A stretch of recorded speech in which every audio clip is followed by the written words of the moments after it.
서해 공무원 피격 사건 수사 중인 검찰이 조금 전에 박지원 당시 국정원장 불러서 지금 조사하고 있습니다. 어제는 노영민 전 대통령 비서실장을 조사했는데요. 피격 당시 문재인 전 대통령에게 첫 대면 보고를 했던 관계자들을 줄소환하면서 수사 결과에 관심이 쏠리고 있습니다. 전문가와 짚어보겠습니다. 김광삼 변호사 나오셨습니다. 어서 오세요. 안녕하십니까? 네, 안녕하세요. 네. 박지원 전 국정원장은 지금 어떤 혐의를 받고 있는지부터 다시 좀 설명을 해주십시오. 일단 뭐 중요한 혐의는요. 일단 2020년 9월 23일 날 새벽 1시에 관계장관 회의가 있었거든요. 안보 관련해서. 그때 이제 서훈 전 실장이 주재를 했는데 거기에 참석한 이후에 서훈 실장의 지시로 국정원 내에 당시 이제 서해 공무원 이대준 씨 피살과 관련해서 월북이라고 판단하기에 배치되는 그러한 국정원 내 이제 46건을 이제 삭제했다는 의미예요. 그래서 죄명으로는 국정원법 위반, 또 직권남용, 공유전자 기록 손상 이 세 가지 범죄 혐의로 영장이 청구됐다고 볼 수 있고요. 그런데 지금 공룡전자기록 손상이랄지 이런 부분에 대해서 이제 원본이 이제 존재를 하고 이제 구체적으로 어떤 걸 삭제를 했느냐 이제 그건 나와 있지 않고 자체 이제 첩보 보고와 관련된 거 이렇게 나와 있거든요. 그래서 뭐 국정원장이 박지원 전 국정원장이 오늘 뭐 들어가면서 뭐 기자들에게 한 이야기 굉장히 뭐 자신감을 가지고 그런 일이 없다고 부인을 하고 있는데 적어도 소환을 할 정도 되면 검찰에서는 어느 정도의 확보된 증거를 가지고 있지 않을까 그렇게 추측해 봅니다. 오늘 박지원 전 원장이 국정원을 개혁하러 갔지 난 삭제하러 간 게 아니다 이렇게 주장을 하기도 했는데 소환 시점이요. 서훈 전 실장보다도 늦게 박지원 전 원장이 얼마 전에 언론 인터뷰에서 내가 주인공인 것처럼 왜 이렇게 늦게 소환을 하냐 이렇게 얘기하기도 했는데 소환 시점이 좀 뒤로 밀린 건 어떤 부분이 때문일까요? 그 부분은 아마 이제 검찰에서 어떤 수사의 플랜 아니면 이제 박지원 전 국정원장에 대한 증거 확보 이런 게 어느 정도 돼 있느냐에 따라 좀 달라질 것 같아요. 그래서 일단 뭐 서훈 실장 같은 경우에는 이제 상당 부분 관련자들 이제 조사해서 혐의가 좀 더 명백하다고 생각했을 가능성이 크고요. 박지원 국정원장에 대해서는 다른 서욱이랄지 해경청장, 김용희 전 해경청장과는 달리 지금 46건의 삭제한 거 관련된 거고 실제로 이 내용 자체는 국정원 직원이 고발한 거예요. 그러니까 약간 이제 다른 사건과 좀 다른 서운이랄지 좀 다른 측면이 있습니다. 그러다 보니까 이 고발 사건과 분류해서 수사를 하다 보니까 이렇게 결론을 내리게 됐는지 그 부분은 이제 검찰 내부의 어떤 사정이기 때문에 그건 좀 더 살펴봐야 할 것 같습니다. 네.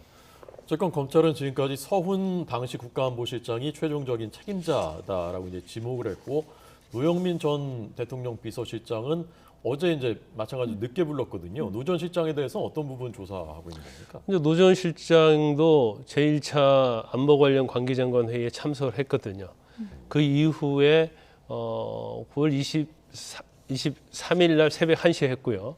그다음에 당일 8시 30분에 문재인 대통령에게 보고를 했어요.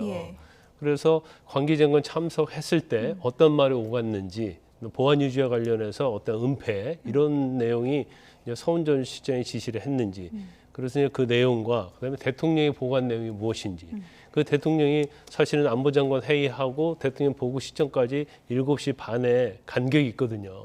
그럼 이 안에 사실은 뭐 전화로 보고를 했다랄지 실질적으로 은폐와 관련된 부분에서 대통령의 역할이 뭐가 있었는지 아마 이런 부분을 조사한 걸로 보이는데 아마 노 비서실장은 뭐 대부분 다 이제 혐의에 관련해서는 부인한 걸로 알려져 있죠. 그런데 이제 궁금한 게 대면 보고라는 게 어떤 기록이나 뭐 영상이 있는 것도 아니고요. 어떻게 구체적으로 검찰이 그런 거를 좀 듣고 입증할 수 있는 겁니까? 원칙적으로 이제 대통령에게 보고할 때 이제 서면 보고를 원칙으로 하죠.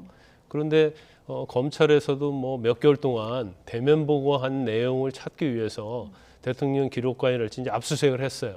근데 결국은 발견을 못했거든요. 그런데 왜냐하면 서면 보고가 왜 중요하냐면 서면 보고 내용에 그 과정이 다 나와 있을 거예요. 그렇기 때문에 혐의와 관련해서 수사하는 데 있어서 굉장히 참고가 될 텐데 검찰이 뭐 굉장히 많은 노력을 했지만 서면으로 보고된 문건을 잡지 못했고 결국 이제 대면으로 보고를 했다는 거거든요. 대면 보고했는데 구두를 했기 때문에 구두로 실질적으로 진실된 내용이 뭔가는 이제 검찰에서 확인하기 어렵고 결국 대면 보고한 뭐 비서실장이지 그 자리에 있었던 사람을 상대로 이제 조사를 할 수밖에 없는 거죠.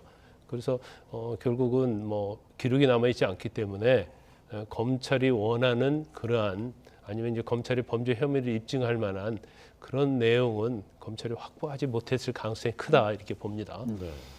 서훈 전 실장이 소환되기 하루 전에 문재인 전 대통령이 SNS에 당시에 보고를 받고 최종 승인을 한 것은 나다라고 했는데 보고를 받고 승인을 했다. 이것만 가지고 조사 대상이 될 수도 있을 것으로 보십니까?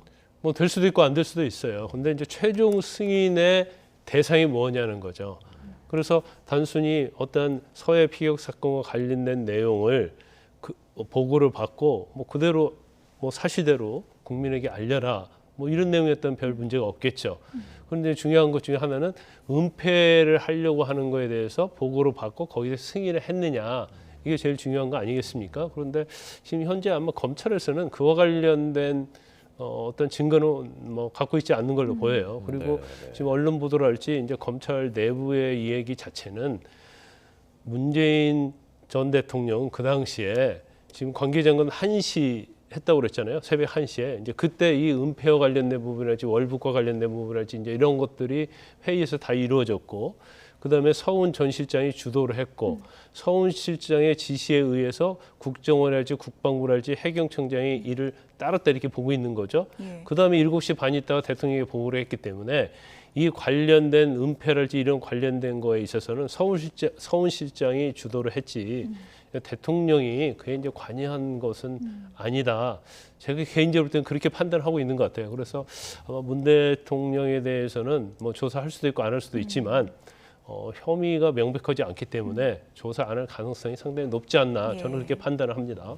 일단 오늘 조사를 받고 있는 박지원 전 원장 같은 경우에는 뭐 서욱 전 장관 같은 경우에는 똑같이 삭제 지시 혐의를 받고 있었고 구속이 됐다가 구속 적부심에서 풀려났잖아요. 네. 박 전 원장에 대해서는 검찰이 어떻게 해야 할까요? 영장을 청구할 거라고 보십니까? 일단 이제 서욱 전 장관의 혐의하고 예. 이제 국정원장이었던 박지원 전 원장의 혐의가 상당히 유사한 측면이 있는데 서욱 전 장관의 혐의가 조금 더 혐의가 좀 많아요. 왜냐하면 이제 합참 보고서와 관련해서 허위를 작성했다는 거, 예. 그다음에 그 밈스 그러니까 그 정보 체계 시스템에 등재되어 있는 정보 60건, 그러니까 국정원에서 46건 박지원 장관과 관련된 뭐 46건이잖아요. 그런데 여기는 이제 60건이거든요. 그런데 그 당시에 삭제를 했는데 그 새벽 1시, 2시잖아요. 그 담당자가 없었다는 거예요. 그래서 쉬고 있는 집에서 불러내서 이제 삭제를 하도록 했기 때문에 박지원 전 원장보다는 좀 혐의에 있어서 구체적이면서 좀 혐의가 많아요. 예. 그러면 서욱 전 장관도 일단 구속은 됐지 않습니까? 근데 적부심으로 풀려났단 말이에요. 그렇죠. 구속 적부심으로. 그런다면 박지원 장관이 구속이 된다 하더라도 적부심으로 풀려날 가능성이 크고 경우에 따라서는 서욱 전 장관이 적부심에 풀려났기 때문에 사실 이제 구속의 필요성이 없다 이렇게 판단할 가능성도 있어서 또 기각될 가능성도 사실은 많이 있다 이렇게 봅니다. 청구를 안 할 가능성은요? 청구를 안 할 가능성. 청구는 할 거예요. 제가 볼 때는 저는 뭐 물론 검찰 예. 내부는 어쩔지 모르겠지만 예. 여러 가지 지금 수사의 어떤 흐름이나 상황을 보면 구속영장 청구는 할 것이다. 하지만 법원에서 기각될 가능성도 좀 존재하지 않나 싶습니다. 네. 예. 자, 조사 중이니까요. 계속 속보가 나오면 다시 전해드리겠습니다. 헬멧남 김만배 씨가 법정 들어갈 때 그때 이제 처음 모습을 보였던 알고 보니까 뭐 화춘대 이사다, 쌍방울 그룹의 부회장을 지냈었다, 조폭 출신이다, 성균관의 대외 담당 부관장이었다라고 합니다. 최 이사 어떤 사람입니까?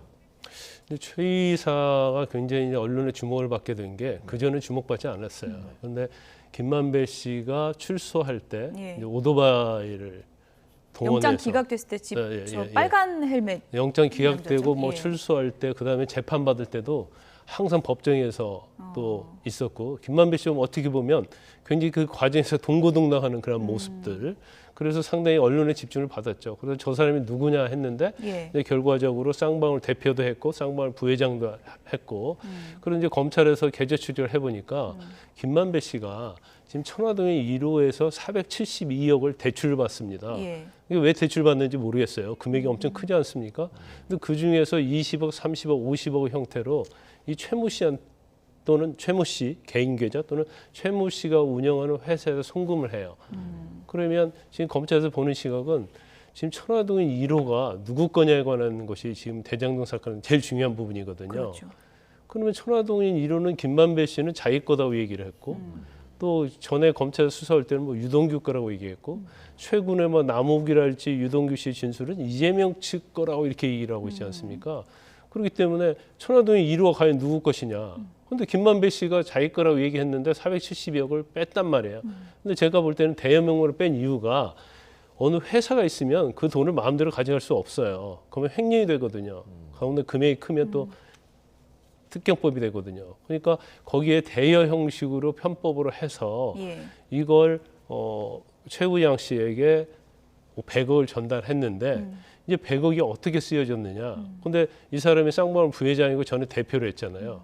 그리고 이 사람을 통해서 김만배 씨가 쌍방울에 지금 도피하고 있는 김성태 회장을 소개시켰다고 했기 때문에 사실은 쌍방울과 연관이 돼 있는 거죠. 쌍방울과 연결고리가 되는 그렇죠. 그런 인물이네요. 근데 이제 쌍방울이 예. 지금 의심받고 있는 것 중에 하나가 한 20억 상당의 상당을 이재민 대표 전에 재판받을 때 공직선거법 위반과 관련해서 20억을 대납을 해줬다 이제 이런 얘기가 있기 때문에 예. 결과적으로 지금 검찰은 이 돈의 행방을 쫓고 있는 거죠. 근데 이제 문제는 뭐냐면 이 돈이 행방이 그냥 단지 자금 세탁으로 정도로 해서 끝나면 모르겠는데 예. 이제 만에 하나라도 뭐 대납이 됐다든가 이재명 대표의 선거법 위반 관련된 변호사비 대납이 됐다든가 아니면 일부라도 이재명 측으로 흘러갔다고 한다면 그러면 천화동인 1호의 소유주가 누구냐 이거에 있어서 사실은 이재명 측에서 얘기했던 것이 또 맞지 않을 수도 있어요. 그래서 이제 검찰이 제가 볼 때는 뭐 제가 YTN에서 나와서 몇 번 얘기하기를 적어도 12월 안에는 아니면 늦어도 1월 안에는 소환을 할 것이다 이렇게 얘기를 했었는데 네. 이게 다시 이제 변곡점이 되는 거예요. 그래서 자금 추적하려면 시간이 좀 걸리겠죠. 그래서 이재명 대표에 대한 소환도 좀 더 늦어질 수가 있고 예. 이 자금 추적에 있어서 어떤 결과가 나오냐에 따라서 이재명 대표의 유불리에 엄청 결정적인 영향을 미칠 수 있다고 봅니다. 그렇군요. 헬멧 쓰고 나타나서 호위무사처럼 이렇게 네. 길을 터주는 그런 역할을 할 정도로 어떻게 보면 좀 인연이 깊은 사람일 수 있는데 이 사람이 체포된 것만으로도 김만배에게는 상당히 좀 압박이 될 수 있는 요인인가요? 부담이 될 수 있죠. 예. 특히 이제 제일 중요한 부분은 김만배는 계속 천화동의 1호가 자기 거라고 했잖아요. 근데 돈을 지급을 했단 말이에요. 그럼 그 돈이 어디 쓰였는가에 대해서 이 최모 씨가 어떤 진술을 하느냐 중요하고 그다음에 또 중요한 부분이 하나가 이제 이모 씨라고 인테리어 업자가 체포됐거든요. 네, 네. 그 사람은 김만배 씨가 타운하우스 한 60억 상당 판교에 타운하우스가 있거든요. 예. 근데 거기에 인테리어를 해주는 업자예요. 어. 근데 그 업자한테는 이제 돈이 갔기 때문에 예. 그 돈이 과연 인테리어 하는데 굉장히 많은 돈이 갈 수가 있느냐. 그러면 이 돈 자체를 인테리어 업자에게 지급을 하는데 결국 자금 세탁 목적으로 한 게 아니냐. 그런데 김만배 씨는 천화동의 1호가 자기 거기 때문에 사실은 자금 세탁할 필요가 없죠. 근데 그럼에도 불구하고 인테리어 업자에게 좀 과다 계상해서 돈을 줬다고 하면 그 돈이 어딘가는 흘러갔을 것이다. 이제 이 부분을 이제 검찰이 확인을 하고 있는 과정이다 이렇게 보입니다. 네, 그렇군요. 김만배 씨 변호를 하고 있는 법무법인 태평양 여기 압수수색한 거는 어떤 의미입니까? 지금 사실은 이제 천화동인 1호와 관련해서 이게 뭐 배임죄냐 또 관련해서 정보를 입수해 가지고 수익을 취득한 거냐 이제 법적 문제가 있거든요. 그런데 법원에다가 이제 이 범죄 수익에 대해서는 추징 보존할 수 있어요. 네, 네. 보존해서 추징할 수 있죠. 그래서 이미 검찰에서 그러한 조치를 취해서 차명으로 돼 있는 것이나 실명으로 된 거에 800억을 했고 그 당시 금액이 4천억 정도 이상을 했어요. 근데 그 일부라고 보는 거죠. 그러니까 불법적으로 범죄 수익 얻은 것을 이제 자금을 세탁하고 있다. 이제 그런 취지 때문에 이제 범죄 수익과 관련된 법 위반이 되는 거예요. 그래서 이제 그거에 대해서 해서 추적을 해서 이게 일단 어디로 자금 세탁을 했는가 찾는 것도 중요하고요. 그다음에 이제 범죄 수익 자체를 추징하기 위한 이제 보전 조치를 하는 데 있어서도 굉장히 중요하다고 볼 수 있죠. 네. 대장동 사건과 관련한 핵심 인물들, 그러니까 대표적으로 남욱과 유동규를 꼽을 수 있는데 출소 이후에 언론 인터뷰를 통해서 적극적으로 주장을 이어가고 있잖아요. 김만배 씨 같은 경우에는 언론에도 모습을 드러내지 않고 있어서 현재 어떤 입장인지가 상당히 좀 궁금한데 재판 진술이나 이런 걸로 보면은 지금 어떤 계획을 하고 있다 이렇게 볼 수 있을까요? 김만배 씨는 아마 본인하고 이재명 씨고 이제 같은 배를 탔다고 생각하는 것 같아요. 왜냐하면 수사가 됐을 때도 뭐 남욱 씨에게도 전화를 해서 우리 한 배 탄 거 아니냐, 왜 불리한 진술을 하느냐 이제 이런 얘기를 하고 있고, 또 법정에서 보면 남욱 변호사 측이랄지 상대방 대장동과 관련된 사람들, 그런 사람들이 증인신문을 하면 계속적으로 천화동이 내 거다고 하고, 이제 녹취록에 나온 내용이랄지 이런 것들은 허언이다, 장난식으로 얘기한 것이 진실이 아니다.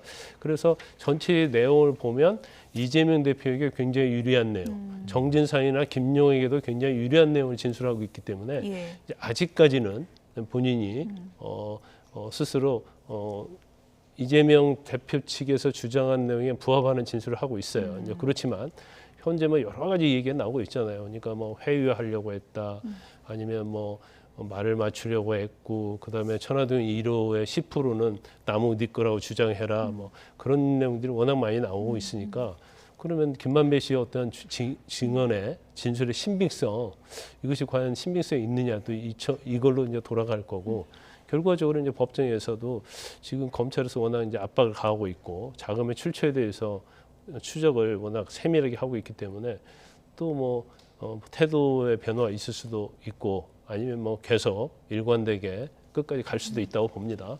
네.